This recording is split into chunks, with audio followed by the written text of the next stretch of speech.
The mystical life of Hildegard of Bingen. Welcome to Sleep Mora. Tonight, let me guide you through a gentle story from history. Close your eyes, relax, and let the past carry you to a peaceful sleep. In the rolling green hills of medieval Germany, where morning mist danced through ancient forests and church bells echoed across peaceful valleys, there lived a woman whose life would become one of the most remarkable tales of the Middle Ages. Her name was Hildegard, and this is her gentle story, a story of visions, healing, music, and a spirit that refused to be contained by the limitations of her time. Picture, if you will, the year 1098.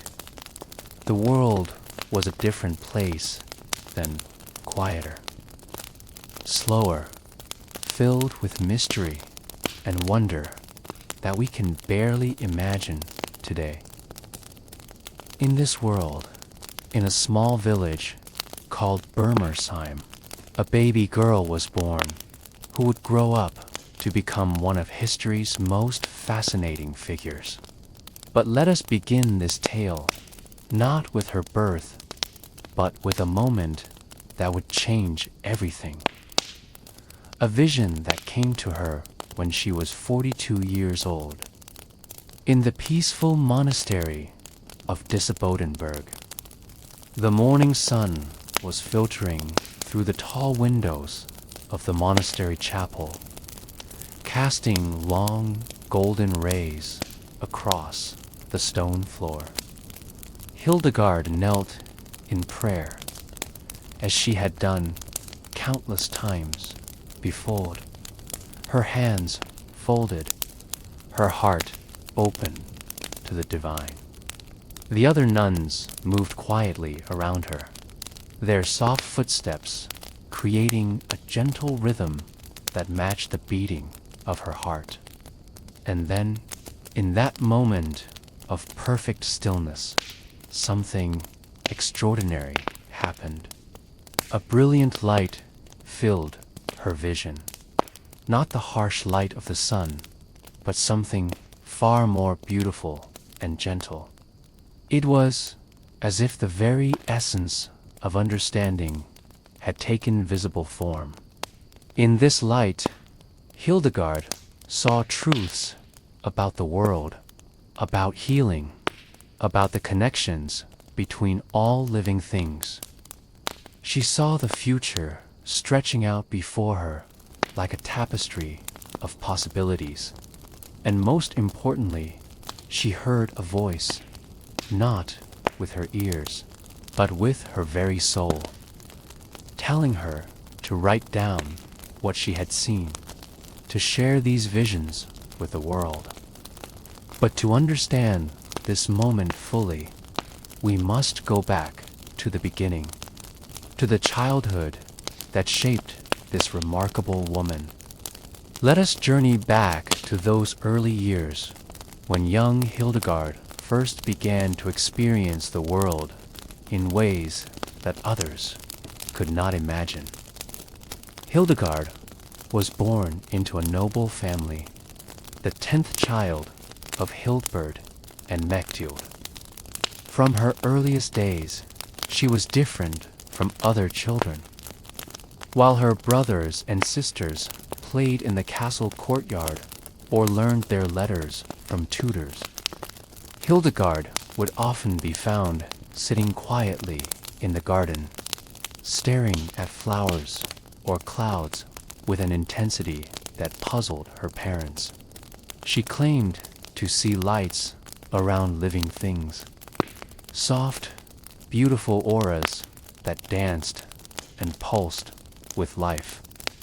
Her parents, being devout Christians of the early 12th century, believed these visions were gifts from God.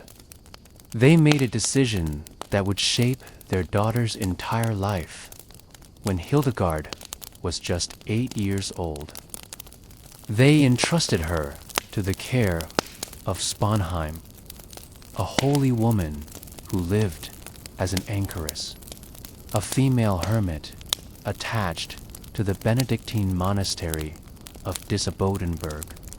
Imagine, if you can, this young girl leaving her family home for the last time. Picture her small hands clutching a simple cloth bundle containing all her worldly possessions, her eyes wide with wonder, and perhaps a little fear as she approached the stone walls of the monastery. The bells were ringing for evening prayer, their bronze voices calling across the valley like the voices of angels. This would be her new home, her new world. Jutta was a remarkable woman in her own right. She had chosen to live a life of complete devotion to God, enclosed in a small cell attached to the monastery church. But she was not bitter or harsh, quite the opposite. She had a gentle wisdom and a deep understanding of the spiritual life that made her the perfect teacher for young Hildegard. Under Jutta's guidance, Hildegard learned to read and write Latin, to sing the beautiful chants of the monastery, and to understand the rhythms of monastic life. The monastery of Dissebodenberg was a place of peace and learning. Built on a hillside overlooking the river Na, it was surrounded by forests and fields that changed with the seasons. Green and lush, in summer golden, in autumn, sleeping under snow, in winter, and bursting with new life each spring. For Hildegard, it became a world of wonder where every day brought new discoveries. In the scriptorium, the monastery's writing room, she watched monks carefully copying manuscripts, their quill pens scratching softly across parchment as they preserved the wisdom of the ages. The smell of ink and parchment became as familiar to her as the scent of incense in the chapel. In the herb garden, she learned about plants and their healing properties from Brother Benedict, an elderly monk whose gnarled hands seemed to have a magical touch with growing things. But it was in the chapel, during the long hours of prayer and meditation, that Hildegard's true nature began to emerge. The visions that had begun in childhood grew stronger and more detailed. She saw the interconnectedness of all creation, how the smallest flower was connected to the vastest star, how human beings were part of a great cosmic dance that had been going on since the beginning of time. These visions were not frightening or overwhelming. Instead, they filled her with a deep sense of peace and understanding. She saw that everything in creation had its purpose, its place in the grand design.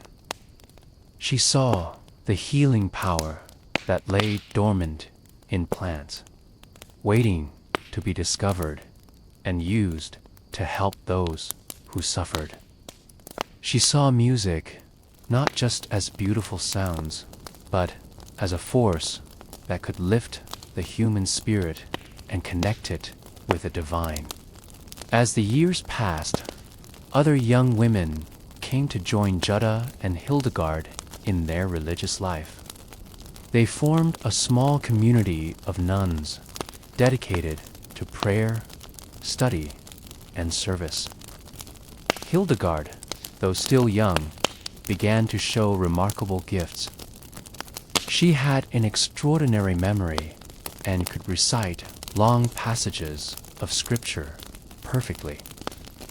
She had a natural understanding of music and began composing simple chants for the community to sing. Most importantly, she had a gift for healing, both physical and spiritual. When someone in the community fell ill, they would often come to Hildegard. She would listen to their symptoms with careful attention, her green eyes filled with compassion.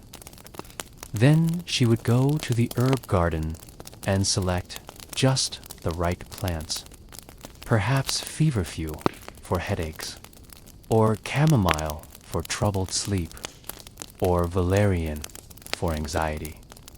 But more than her knowledge of herbs, it was her presence itself that seemed to heal.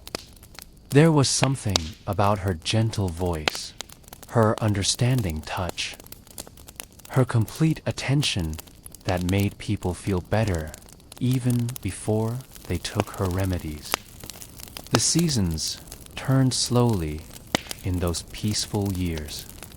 Spring would bring the return of migrating birds and the first tender shoots in the garden. Summer brought long, warm days, perfect for gathering herbs and tending the sick. Autumn was harvest time, when the community would prepare for winter by preserving food and medicine. Winter was a time for reflection and study, when the nuns would spend long hours in the scriptorium, copying texts and creating illuminated manuscripts. Through all these seasons, Hildegard's reputation for wisdom and healing grew. People began to travel from distant villages to seek her help. They would arrive at the monastery gates carrying their sick children or bringing tales of ailments that no one else could cure. Hildegard would receive them with infinite patience, listening to their stories, examining their symptoms, and always offering what help she could. But it was not until 1136, when Hildegard was 38 years old, that her life took its most dramatic turn. Jutta, her beloved teacher and mother figure, fell gravely ill. Despite all of Hildegard's knowledge of healing, despite her prayers and the prayers of the entire community, Jutta grew weaker each day. Finally, on a quiet autumn morning when the leaves were just beginning to turn gold, Jutta passed peacefully away. The loss was devastating for Hildegard. Jutta had been not just her teacher, but her closest friend and confidant. She was the one person who truly understood Hildegard's visions and encouraged her spiritual gifts. With Jutta gone, Hildegard felt more alone than she had since childhood. But the community looked to her now for leadership. At the age of 38, she was elected abbess of their small convent. This new responsibility might have overwhelmed a lesser person, but Hildegard rose to meet it with characteristic grace and wisdom. She continued Jutta's work of spiritual guidance and healing, but she also began to expand the community's mission. She established a more formal school for young women, teaching them not only religious subjects, but also music, medicine, and natural philosophy. It was during these years of growing responsibility that Hildegard's most famous visions began. The voice that spoke to her became clearer and more insistent. It told her that she had been chosen to be a prophet for her age, to share divine wisdom with a world that desperately needed guidance.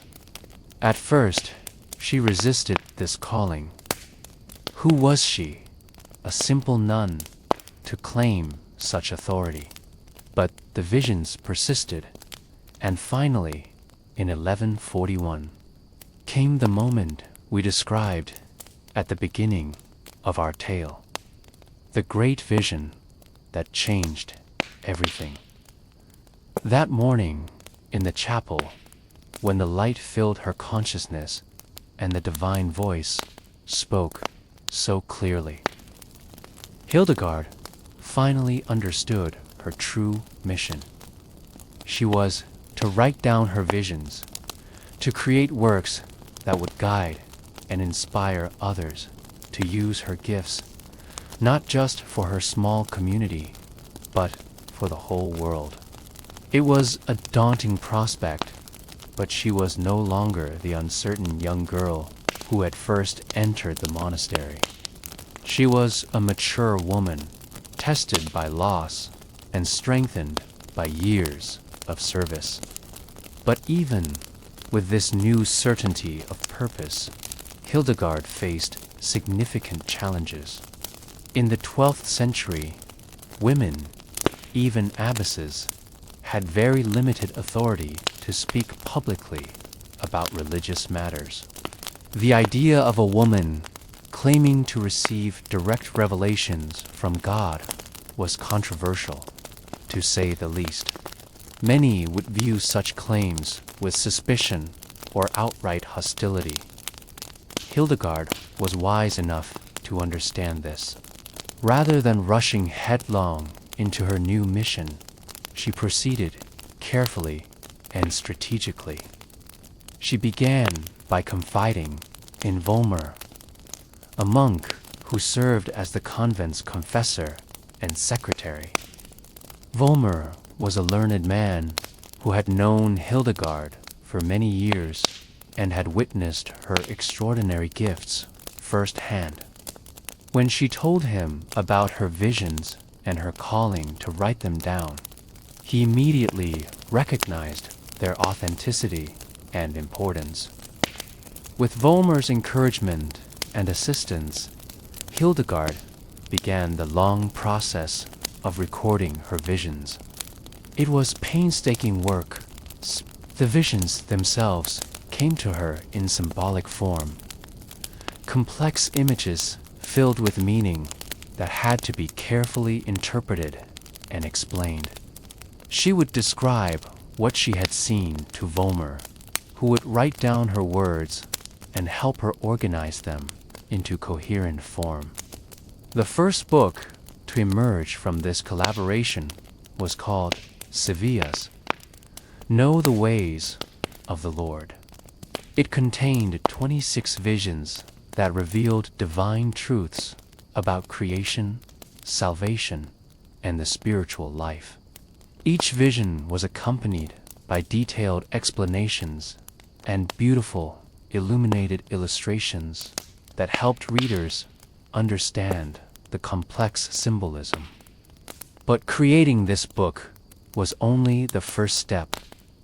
Hildegard knew that for her work to have any impact, it would need official approval from the church hierarchy. This meant submitting her writings to bishops and theologians for examination, a process that could easily result in condemnation if they found her claims presumptuous or heretical. This was, perhaps, the most anxious time in Hildegard's life. For months, she waited as learned men studied her visions and debated their authenticity. She continued her daily routine of prayer, healing, and community leadership. But underneath her calm exterior, she must have wondered whether her life's work would be dismissed or destroyed. The answer came in a way she had never dared to hope. Pope Eugenius III himself, one of the most powerful men in medieval Europe. Read portions of Sevius during a synod in Trier. Not only did he approve of her work, but he publicly praised it and encouraged her to continue writing. With papal approval secured, Hildegard's reputation spread rapidly throughout Europe. Letters began arriving at Disibodenberg from all corners of the continent. Kings, bishops, abbots, and ordinary believers wrote to ask for her advice on spiritual matters. They sought her guidance on everything from personal salvation to political disputes. Hildegard responded to these letters with patience and wisdom, her correspondence eventually numbering in the hundreds. But perhaps the most significant development was that people began making pilgrimages to see her in person. Disibodenberg, once a quiet backwater monastery, became a major destination for travelers seeking spiritual guidance. Nobles and commoners alike made the difficult journey to consult with the famous visionary abbess. This influx of visitors created both opportunities and problems. On one hand, it allowed Hildegard to reach more people with her message of divine love and cosmic harmony. On the other hand, the small monastery was not equipped to handle such crowds. The peaceful atmosphere that had nurtured Hildegard's spiritual development was being disrupted by the constant stream of visitors. Moreover, tensions were growing between Hildegard and the male leadership of Disibodenberg. The abbot and monks had initially been proud to have such a famous holy woman associated with their monastery. But as her reputation grew, they began to worry about losing control. They wanted to manage her correspondence, supervise her writings, and control access to her person. Hildegard, now in her 50s and at the height of her spiritual authority, was no longer willing to accept such restrictions.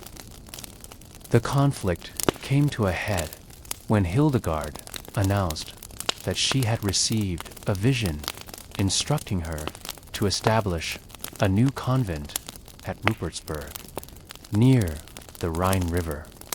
The location had been shown to her in a dream, a hill overlooking the river, where she and her nuns could create an ideal religious community dedicated to the pursuit of divine wisdom. The abbot of Disibodenberg was horrified by this proposal. Hildegard and her nuns represented a significant source of income and prestige for the monastery. Their departure would be a serious loss.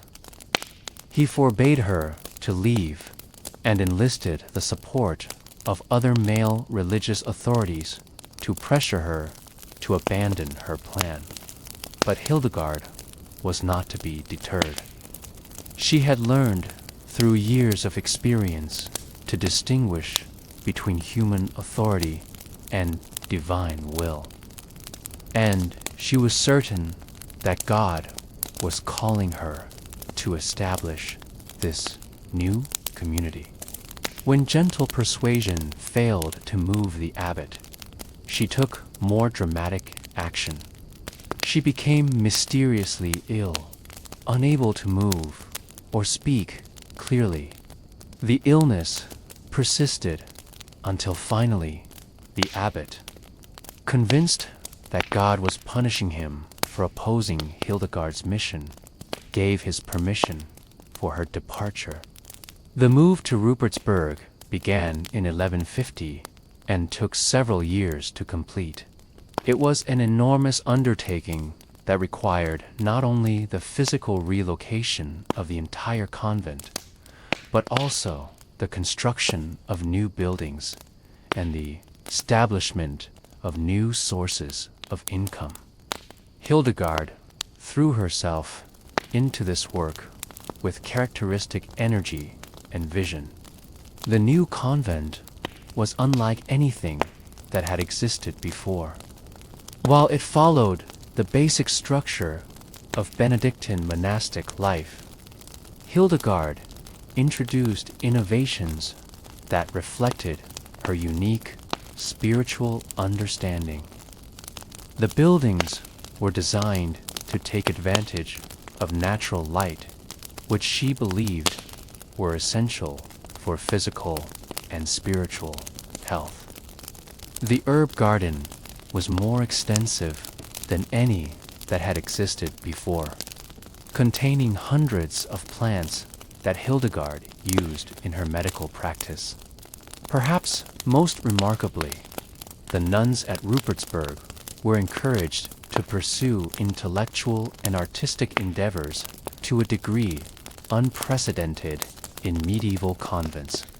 They studied not only theology and scripture, but also natural philosophy, medicine, and music.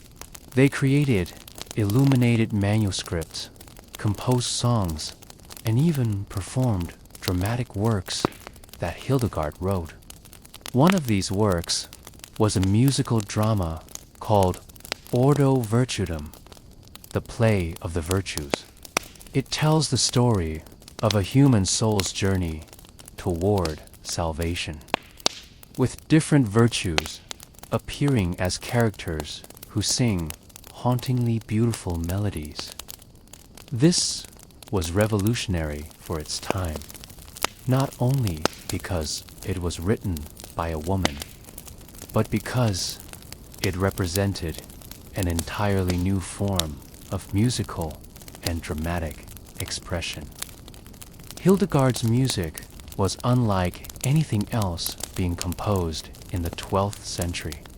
While most medieval chant followed strict rules and patterns, her compositions soared and dipped with an emotional freedom that seemed to capture the very essence of spiritual ecstasy. She believed that music was one of the most direct ways to connect with the divine realm, and her compositions reflected this belief. But music was just one aspect of Hildegard's expanding creative output.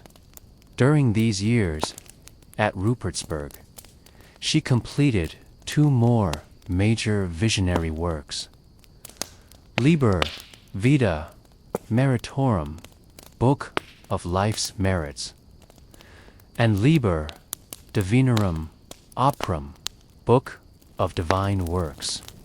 These books revealed her understanding of the moral and cosmic order, showing how human actions affected not only individual salvation, but the harmony of the entire universe.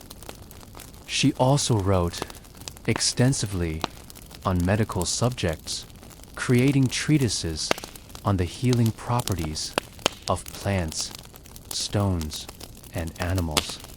Her medical knowledge was remarkably advanced for its time, combining careful observation of symptoms and treatments with a holistic understanding of the connections between physical, emotional, and spiritual health. What made Hildegard's medical practice so effective was her understanding that healing involved more than just treating symptoms. She recognized that many illnesses had emotional or spiritual roots, and she addressed these underlying causes along with the physical manifestations.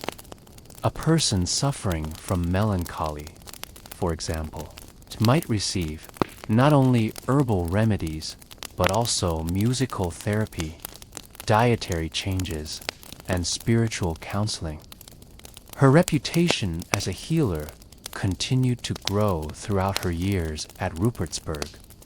People traveled from across Europe to consult with her, and her remedies were sought after by the highest nobility. Emperor Frederick Barbarossa himself consulted with her on matters both political and personal.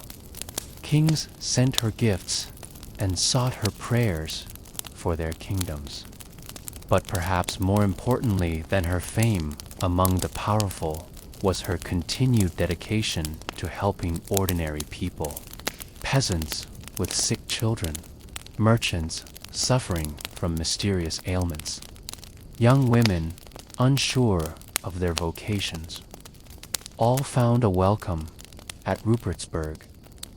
Hildegard would receive them with the same careful attention she gave to kings and bishops, listening to their troubles and offering what help she could. As she entered her 60s, Hildegard might have been expected to slow down and enjoy the respect and security that her lifetime of achievement had earned. Instead, she embarked on what may have been the most remarkable phase of her career, a series of preaching tours that took her throughout Germany and beyond. These journeys were extraordinary for their time. It was almost unheard of for a woman, even an abbess, to travel widely and preach publicly. But Hildegard's reputation was so great, and her message so compelling, that she was welcomed wherever she went. She spoke to crowds in cathedrals, addressed meetings of clergy, and even challenged powerful political leaders when she felt they were failing in their duties. Her preaching was unlike the fire and brimstone sermons that were common in medieval Europe.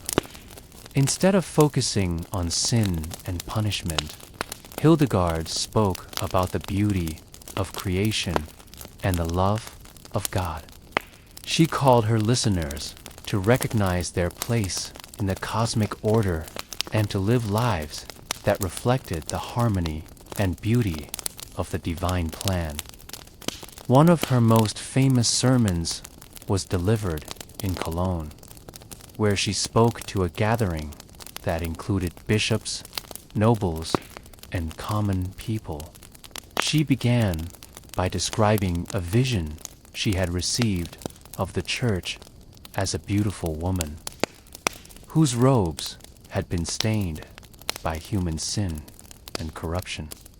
But rather than condemning her listeners, she called them to help restore the church's original beauty through lives of genuine holiness and service.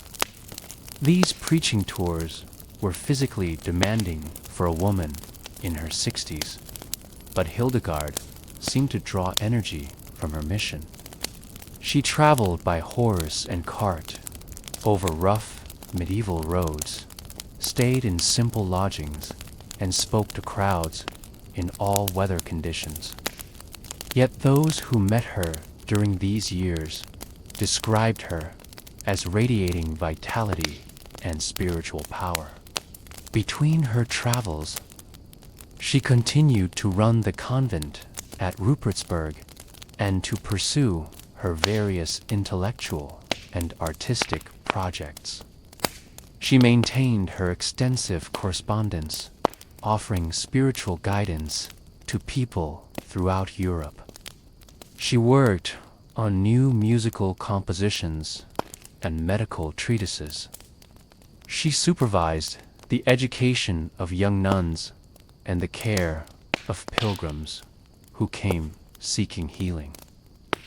Many of them had joined the community as young girls and had grown to womanhood under her guidance. She was not only their abbess, but their teacher, mentor, and mother figure. The letters that survive from this period show a woman who balanced her cosmic concerns with deep care for the individual members of her community. When one of her nuns fell seriously ill, Hildegard would sit by her bedside for hours, holding her hand and singing softly. When another struggled with doubts about her vocation, Hildegard would walk with her in the garden, listening patiently and offering gentle guidance. When the community faced financial difficulties, she would work tirelessly to find solutions, writing letters to benefactors and even taking on additional preaching engagements to raise funds. It was during these years that Hildegard faced one of the greatest challenges of her life. A young man who had been excommunicated by the church died and was buried in the convent cemetery. Church authorities demanded that his body be removed, since excommunicated persons could not be buried in consecrated ground.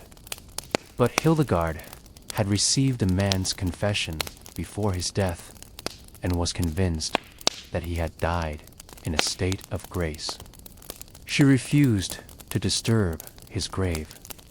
The conflict escalated until the local bishop placed the entire convent under interdict, a severe punishment that prohibited the nuns from receiving the sacraments or singing the divine office.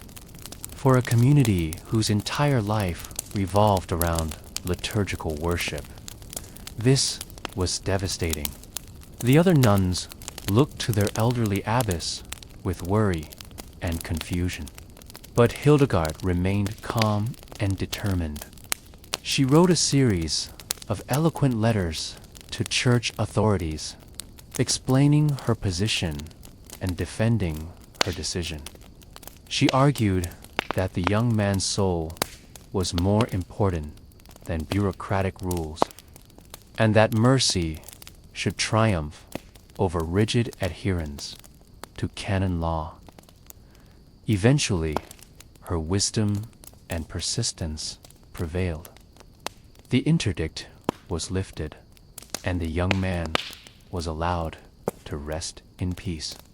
This incident, which occurred when Hildegard was in her 70s, showed that age had not diminished her courage or her commitment to her principles. She remained willing to stand up to powerful authorities when she believed justice was at stake, even at considerable personal cost. As the 1170s progressed, those around Hildegard began to notice subtle changes in her health and energy. She was still remarkably active for a woman of her age, but the demanding schedule of writing, preaching, healing, and administration was beginning to take its toll. She moved a little more slowly, tired more easily, and occasionally needed to rest during the day. But her mind remained as sharp as ever, and her spiritual vision continued to deepen. In her final years, she received what she considered her most profound visions, revelations about the ultimate destiny of creation and the final triumph of divine love over all forms of darkness and discord. These last visions were filled with images of cosmic renewal and universal healing.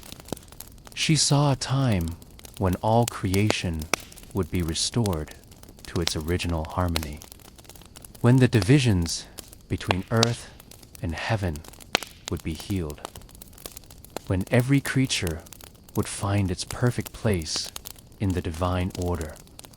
These were not distant, abstract prophecies, but immediate realities that filled her with joy and anticipation.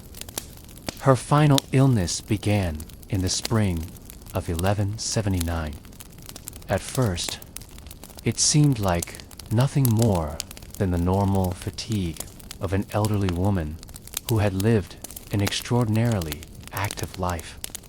But gradually, it became clear that her time on earth was drawing to a close. The nuns at Rupertsberg gathered around their beloved abbess, taking turns sitting with her, reading to her from her own writings, and singing the beautiful chants she had composed. Even in illness, Hildegard continued to receive visitors and offer guidance to those who sought her help. A young monk, troubled by doubts about his faith, found comfort in her gentle words. A merchant's wife, worried about her husband's dangerous journey, received reassurance and practical advice. A group of pilgrims who had traveled far to see her went away blessed and inspired. As September approached, Hildegard seemed increasingly focused on things beyond the visible world. She spoke often of the beautiful light that surrounded all living things, and of the music of the spheres that she could hear more clearly than ever before. She described visions of departed friends and family members who had come to welcome her into the next life. On September 17th, 1179, as the autumn sun was setting over the Rhine Valley, Hildegard of Bingen peacefully passed away. Her last words, according to those who were present, were about the beauty of creation and the infinite love of God. The news of her death spread quickly throughout Europe. Letters of condolence arrived from kings, bishops, and ordinary believers who had been touched by her life and teachings. Pope Alexander III himself wrote to express his sorrow at the loss of such a remarkable servant of God. But perhaps the most fitting tribute came from the hundreds of people who gathered for her funeral. They came from all walks of life, nobles and peasants, scholars and simple believers, people she had healed, and people who had simply been inspired by her example. They filled the convent church and spilled out into the surrounding countryside, united in their grief at losing such an extraordinary woman. As they laid her body to rest in the convent cemetery she had created, many reported seeing unusual lights in the sky, brilliant colors that danced and swirled, as if the heavens themselves were celebrating her homecoming. Whether these lights were real or imagined hardly matters. They represented the very real illumination that Hildegard had brought to the world during her remarkable life.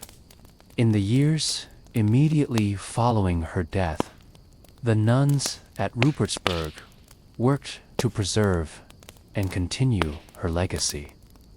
They carefully maintained her writings, her musical compositions, and her medical knowledge. They continued the practices she had established and kept alive the spirit of learning and creativity that had made their community unique. Stories of miraculous healings at her tomb began to circulate almost immediately. People reported being cured of various ailments after praying at her grave or touching relics associated with her. These reports led to efforts to have her officially recognized as a saint. by the Catholic Church, a process that would continue for centuries. But Hildegard's true legacy extended far beyond formal religious recognition. Her writings continued to circulate throughout medieval Europe, inspiring generations of mystics, healers, and reformers. Her musical compositions were copied and performed in monasteries and cathedrals across the continent. Her medical knowledge influenced the development of European medicine for centuries to come. Perhaps most importantly, her example showed that it was possible for a woman to achieve extraordinary things even in an age when female opportunities were severely limited. She had proven that gender was no barrier to spiritual authority, intellectual achievement, or creative expression. Future generations of women would look to her as a model of what was possible when talent, determination, and divine calling combined. The monastery at Rupertsberg continued to flourish for several centuries after Hildegard's death, serving as a center of learning and spirituality that attracted visitors from throughout Europe. The nuns there preserved not only her written works, but also the traditions of music, healing, and scholarship that she had established. Unfortunately, the physical monastery was eventually destroyed during the wars and upheavals that periodically swept through the Rhine Valley. But by then, Hildegard's teachings had spread far beyond the walls of any single institution. Her ideas had become part of the broader stream of European intellectual and spiritual development. During the Renaissance, scholars rediscovered her scientific and medical writings and were amazed by their sophistication and accuracy. Her understanding of herbs and their healing properties proved to be far ahead of her time. Her theories about the connections between physical and mental health anticipated developments in medicine that would not become mainstream until the 20th century. Musicians of the Renaissance and later periods were equally impressed by her compositions. Her melodies, with their unusual intervals and emotional expressiveness, seemed to anticipate musical developments that would not occur until centuries later. Modern recordings of her music revealed compositions that sound remarkably contemporary, despite being nearly 1,000 years old. In the modern era, Hildegard has experienced a remarkable revival of interest. Scholars from many disciplines, theology, music, medicine, literature, and women's studies have found in her work insights that remain relevant to contemporary concerns. Environmentalists have been particularly drawn to her vision of the interconnectedness of all creation and her understanding of humanity's responsibility to care for the natural world. Feminists have celebrated her as one of history's most successful examples of a woman who refused to be limited by the constraints of her time. Despite living in an era when women had few opportunities for public expression, she became one of the most influential intellectual figures of the medieval period. Her example has inspired countless women to pursue their own visions despite societal obstacles. Musicians and composers continue to study her works, finding in them a unique synthesis of spiritual expression and artistic innovation. Her compositions are regularly performed by early music ensembles and have influenced contemporary composers working in both classical and popular idioms. Medical researchers have been fascinated by her holistic approach to healing, which anticipated many current trends in integrative medicine. Her understanding that physical health depends on emotional and spiritual well-being.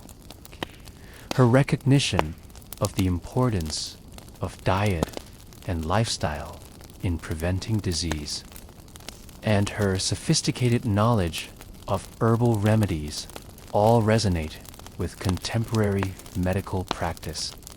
Perhaps most significantly for our modern world, Hildegard's vision of cosmic unity and interconnectedness speaks directly to contemporary concerns about environmental destruction and spiritual emptiness. Her teachings about the living light that connects all beings, her understanding of the earth as a living organism, deserving of reverence and care, and her vision of humanity's role as stewards, rather than dominators of creation, all seem remarkably relevant to current ecological crises. But beyond her specific teachings and achievements, what continues to inspire people about Hildegard is the example she set of a life lived with complete authenticity and purpose. She never compromised her vision to conform to others' expectations. She never allowed fear or criticism to silence her voice. She never stopped growing, learning, and creating, even into her final years. Her life reminds us that each person has unique gifts and a special calling that no one else can fulfill. She shows us that it's never too late to discover our true purpose or to begin sharing our gifts with the world. She demonstrates that genuine spiritual authority comes not from external recognition or formal credentials, but from the depth of one's inner life and the authenticity of one's service to others. Most importantly, perhaps Hildegard's life and teachings offer a vision of hope in dark times. She lived through a period of significant upheaval and uncertainty. The Crusades, political conflicts, religious controversies, and social changes that seemed to threaten the stability of medieval civilization. Yet her response was not despair or withdrawal, but an even deeper commitment to her vision of divine love and cosmic harmony. She believed that no matter how dark the world might seem, the light of divine love was always present, always working to heal and transform. She taught that every individual had the power to contribute to this cosmic healing simply by living authentically and lovingly.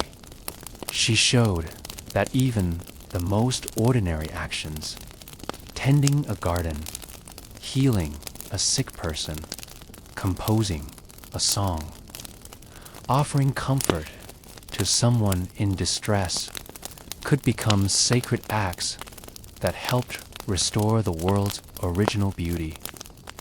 This message of hope and empowerment continues to resonate with people today who are struggling with their own dark times, whether personal crises, social problems, or global challenges that seem overwhelming. Hildegard's example reminds us that we don't have to solve all the world's problems to make a meaningful contribution. We simply have to discover our own gifts and use them in service of love and healing.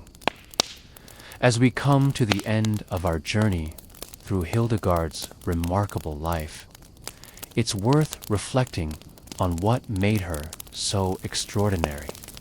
Certainly, she was blessed with unusual gifts, visionary experiences, intellectual brilliance, artistic talent, and healing abilities that marked her as special from childhood.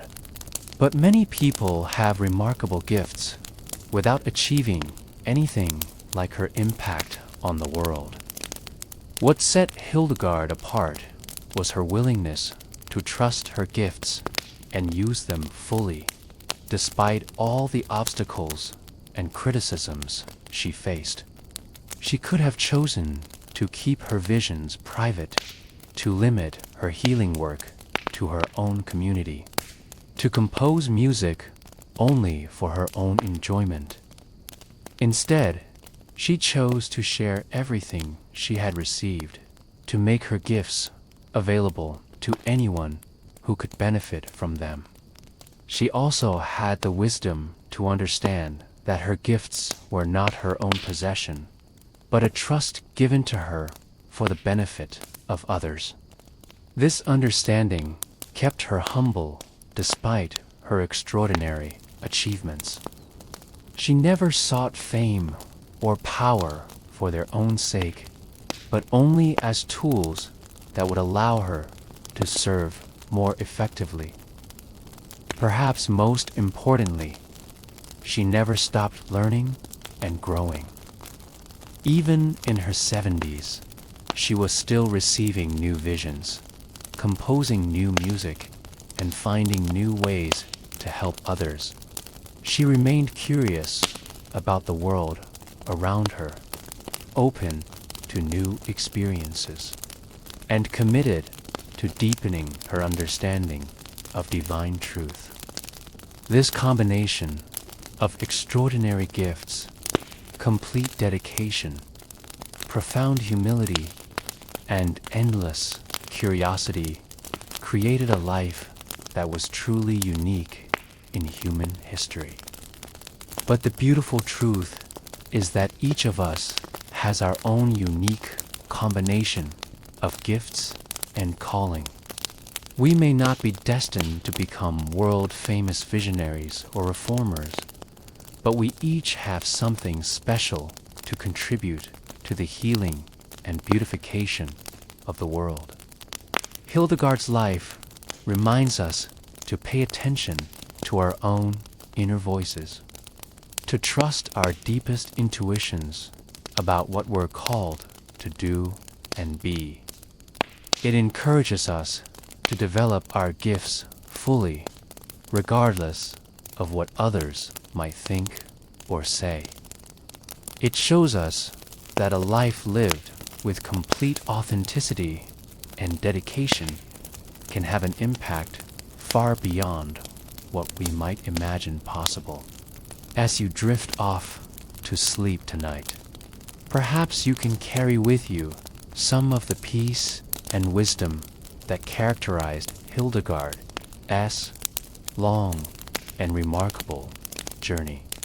Picture her in her garden at Rupertsberg, tending to healing herbs while the morning sun casts golden light through the leaves. Hear the distant sound of her nuns singing one of her beautiful compositions in the convent chapel. Feel the sense of harmony and purpose that pervaded every aspect of her carefully ordered life.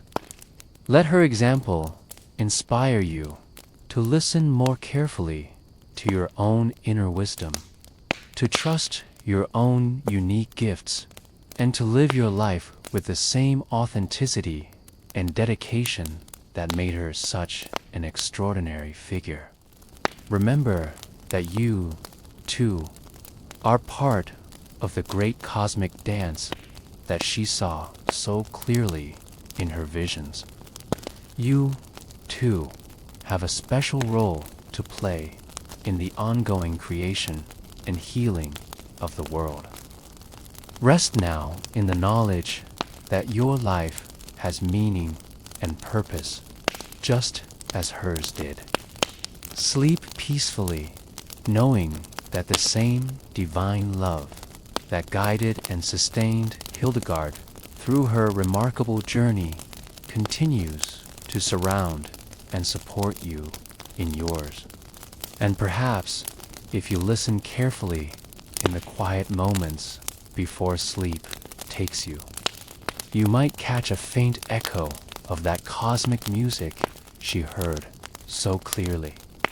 The eternal song of creation that continues to play in every heartbeat, every breath, every moment of wonder and peace. The legacy of Hildegard of Bingen continues to unfold even today, more than 8 centuries after her death. In 2012, she was finally formally recognized as a saint by the Catholic Church, and shortly afterward was declared a doctor of the Church, one of only 4 women to receive this highest honor for theological wisdom.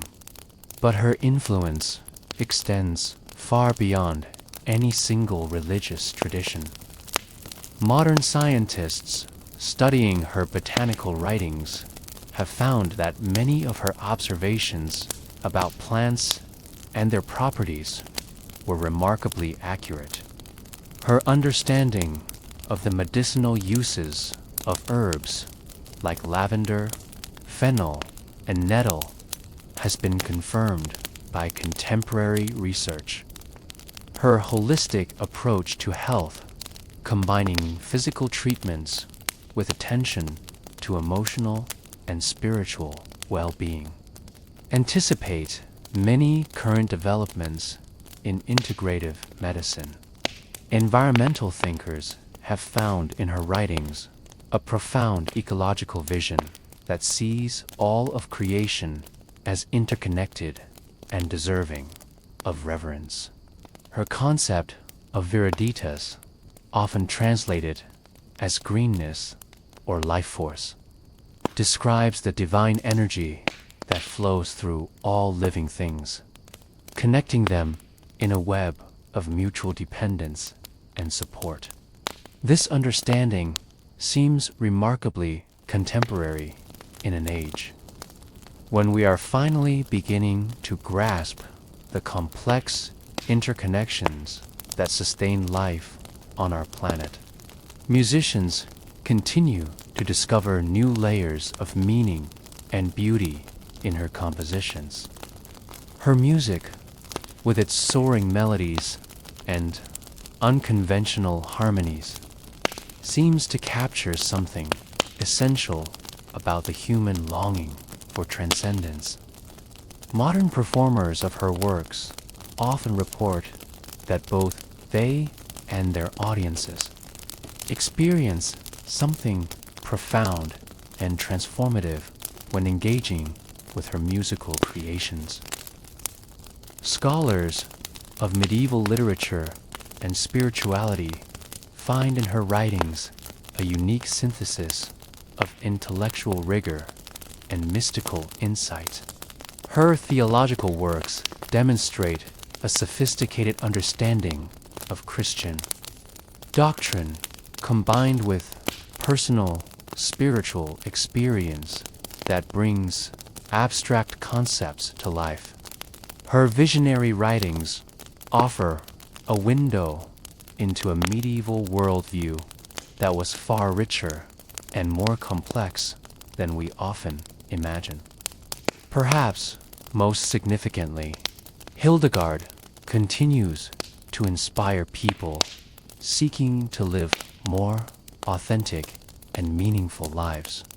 Her example shows that it's possible to remain true to one's deepest convictions while still engaging constructively with the world around us. She demonstrated that creativity and spirituality can work together to create lives of extraordinary beauty and service. Her monastery at Rupertsberg may have been destroyed centuries ago, but the spiritual community she created continues to exist in a different form. Around the world today, there are people who look to her as a model and guide. Artists seeking to create works that heal and inspire. Healers working to address the whole person rather than just symptoms. Environmentalists fighting to protect the natural world she loved so deeply, and ordinary individuals trying to live with greater awareness of the sacred dimension of everyday life. In the Rhine Valley, where she spent most of her life, there are still places where you can feel something of her presence. The hills where she gathered herbs still bloom with wildflowers each spring. The river still flows peacefully past ancient villages where church bells ring at sunset, just as they did in her time. Pilgrims still come to visit the sites associated with her life, seeking the peace and wisdom that she embodied. One such place is the modern Abbey of St. Hildegard, built in the 19th century near the site of her original monastery. The nuns there continue many of the practices she established, growing herbs, creating beautiful music, studying the natural world, and offering hospitality to visitors seeking spiritual guidance. The library contains copies of her works and artifacts from her time, carefully preserved for future generations. Visitors to this peaceful place often comment on the sense of harmony and purposefulness that pervades the community. The daily rhythm of prayer, work, and study creates an atmosphere of focused tranquility that echoes what Hildegard created so many centuries ago. The herb garden, tended with loving care by the nuns, produces medicines that are still used to heal the sick, just as Hildegard's remedies once did. But you don't need to visit a monastery to connect with Hildegard's legacy. Her writings are readily available in translation, offering wisdom and inspiration to anyone seeking a deeper understanding of life's meaning and purpose. Her music can be heard on recordings that bring her beautiful compositions to life for contemporary audiences. Her approach to healing and wellness has influenced countless practitioners who work to address the whole person rather than just physical symptoms. Most importantly, her example continues to encourage people to trust their own inner wisdom and follow their authentic calling, regardless of external obstacles or criticism. In a world that often seems to value conformity over creativity and material success over spiritual fulfillment, Hildegard stands as a powerful reminder that the most meaningful life is one lived in alignment with our deepest values and highest aspirations. Her story reminds us that each person's life has unique significance and potential for contribution to to the world's healing and beauty. We may not all be called to write visionary treatises or compose sacred music, but we all have gifts that the world needs. We all have opportunities to bring light into dark places, to offer healing where there is suffering, to create beauty where there is ugliness. The key, as Hildegard's life demonstrates, is to remain open to the divine presence that flows through all creation. To listen carefully to the inner voice that calls us to our true purpose, and to respond with courage and dedication when that calling becomes clear. Whether our gifts are great or small in the world's eyes matters less than whether we use them fully in service of love and truth. As the years of her life drew to their close, those who knew Hildegard best observed that she seemed to grow more peaceful and radiant rather than dimmed by age. The light that had shone in her eyes since childhood appeared to grow brighter as she approached her final journey. She spoke often of seeing her departed friends and teachers gathered to welcome her, and of hearing music more beautiful than any earthly composition. On her final day, September 17th, 1179, she asked to be carried to the window of her cell, so she could look out over the Rhine valley she had loved so deeply. The autumn light was soft and golden, highlighting the changing colors of the leaves and the peaceful flow of the river. She smiled as she gazed at this scene, perhaps seeing in it a reflection of the eternal beauty that had been revealed to her in so many visions. Her last words, according to those who were present, were a simple prayer of gratitude for the life she had been given and the work she had been allowed to do. She thanked God for the gift of vision that had guided her path, for the community of loving companions who had supported her mission, and for the opportunity to serve as a channel of healing and inspiration for so many others. As the sun set over the hills she had known since childhood, Hildegard closed her eyes for the final time, her face peaceful and serene. Those keeping vigil with her reported that the room seemed to fill with a soft, golden light, and that they could hear, faintly but unmistakably, the sound of voices singing in perfect harmony, as if the angels themselves had come to escort her soul to its eternal rest. The funeral that followed was one of the largest gatherings the Rhine Valley had ever seen. People came from every corner of Europe to pay their respects to the remarkable woman who had touched so many lives.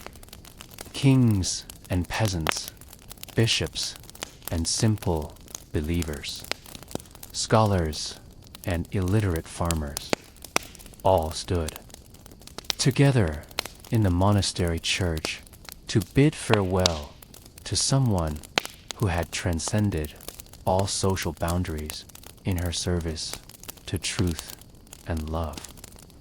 As her body was laid to rest in the cemetery she had blessed with her presence for so many years, many of those present reported seeing unusual phenomena.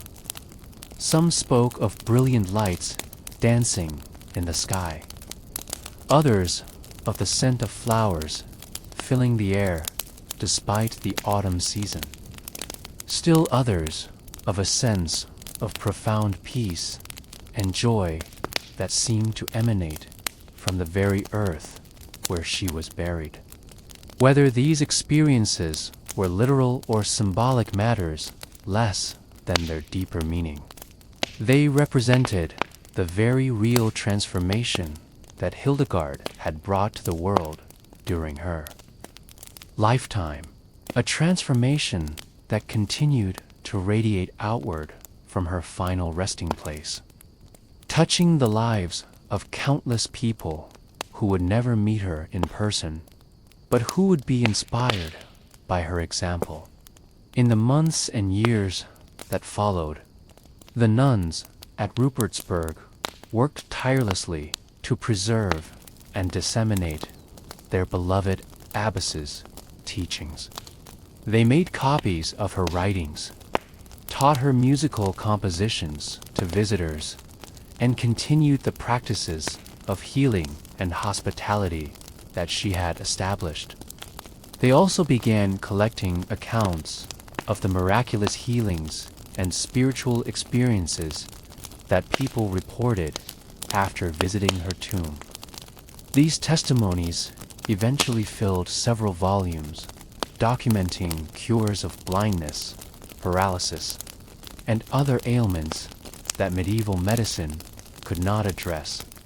But perhaps more significantly, they told stories of spiritual healings, people who found peace after years of anxiety, individuals who discovered their life's purpose after periods of confusion, and communities that experienced renewal after times of conflict and discord.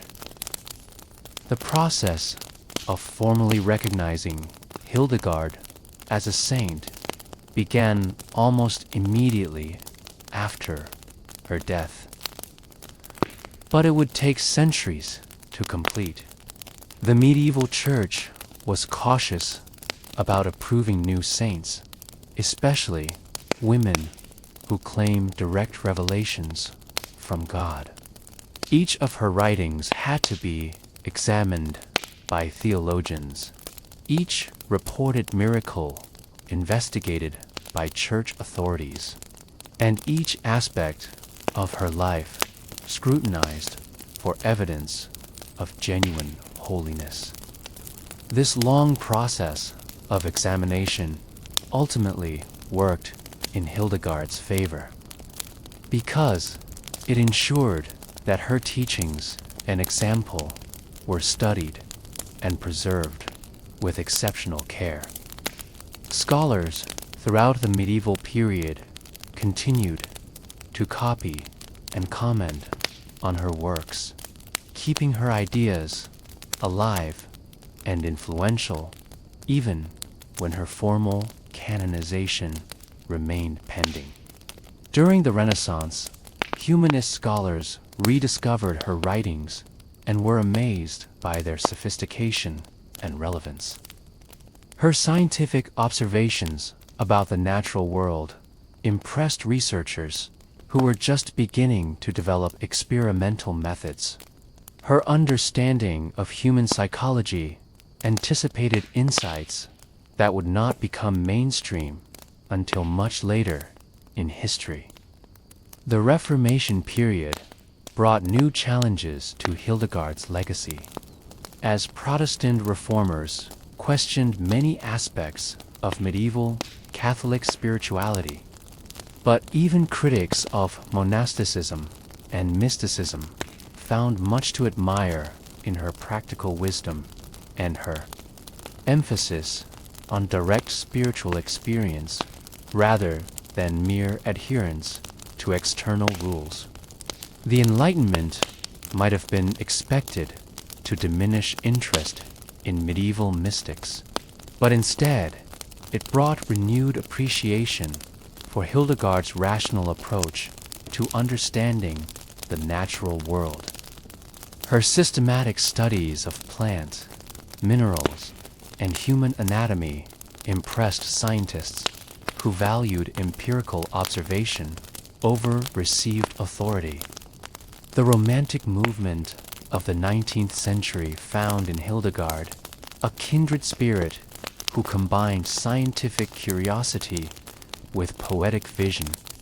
Writers and artists were drawn to her understanding of the interconnectedness of all creation and her ability to find the sacred in the natural world.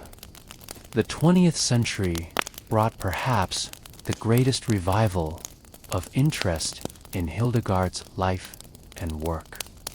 Feminists celebrated her as one of history's most successful examples of a woman who refused to be limited by social constraints.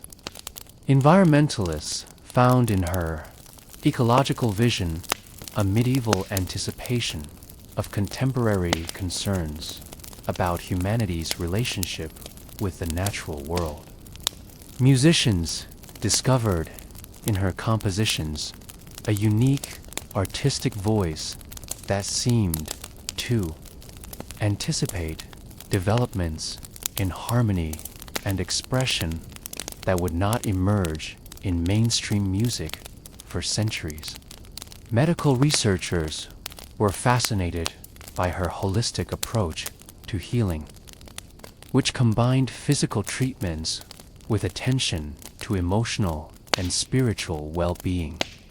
Perhaps most significantly, people seeking spiritual meaning in an increasingly secular age found in Hildegard a guide who offered both intellectual rigor and mystical depth. Her teachings provided a way of understanding the world that honored both reason and revelation, both scientific observation and spiritual insight. This broad renaissance of interest in Hildegard's legacy culminated in her formal canonization by Pope Benedict XVI in 2012, followed shortly by her designation as a Doctor of the Church. These official recognitions acknowledged what countless individuals had already discovered, that her wisdom and example remained remarkably relevant to contemporary spiritual and intellectual life. Today, more than 8 centuries after her birth, Hildegard continues to inspire and guide people from all walks of life. Her writings are studied in universities. Her music is performed in concert halls, and her approach to healing influences practitioners of integrative medicine around the world. But perhaps more importantly, her example continues to encourage individuals to trust their own deepest wisdom, to develop their unique gifts fully, and to live lives of authentic service to the greater good. In a world that often seems fragmented and disconnected, her vision of cosmic unity and interconnectedness offers hope and direction. As we conclude this gentle journey through her sea life, let yourself be filled with the same sense of wonder and possibility that characterized her approach to existence. Like Hildegard, you are part of the great web of creation, connected to all life through bonds of love and mutual dependence. Like her, you have unique gifts that the world needs, a special calling that only you can fulfill. Listen for the voice of your own deepest wisdom as she learned to listen to the divine voice that guided her path. Trust the visions and inspirations that come to you, even if others cannot understand them. Remember that the same creative force that flowed through Hildegard continues to flow through you and through all creation. The same light that illuminated her understanding shines within your own heart. The same love that sustained her through challenges and opposition surrounds and supports you in your own journey. Rest now in this knowledge, letting the peace and wisdom of her long life settle gently into your own heart and mind. Feel yourself connected to the eternal rhythms of creation that she understood so well.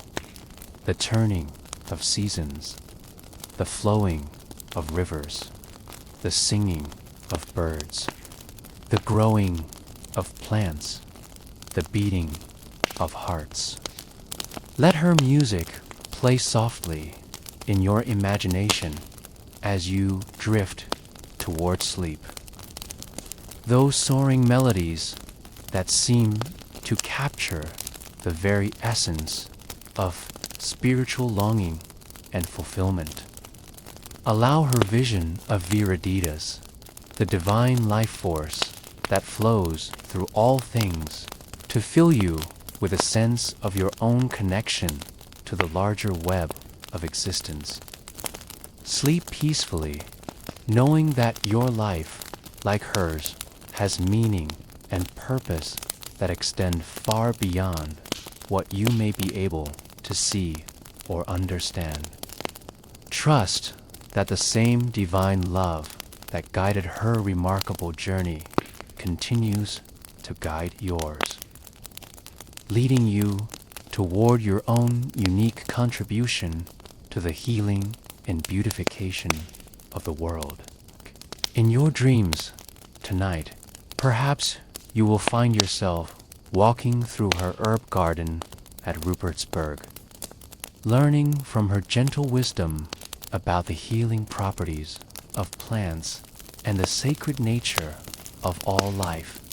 Perhaps you will hear her voice, warm and reassuring, encouraging you to trust your own gifts and follow your authentic path with courage and joy. And when you wake tomorrow, carry with you something of the light that shone so brightly in her life, the light of authentic purpose, dedicated service, and unshakable faith in the goodness and beauty of creation.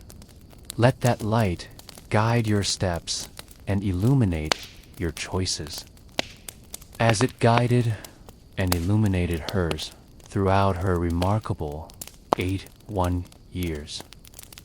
The story of Hildegard of Bingen reminds us that every life has the potential for extraordinary meaning and impact, regardless of the circumstances in which we find ourselves. Her legacy lives on not only in her preserved writings and compositions, but in every person who chooses to live with authenticity, creativity, and dedication to the greater good. May you find in her example the inspiration to embrace your own unique calling and to live with the same sense of wonder, purpose, and joy that made her life such a remarkable testament to the possibilities of human existence. Sleep well and dream of the light that connects all things in love and beauty eternal. Thank you for listening.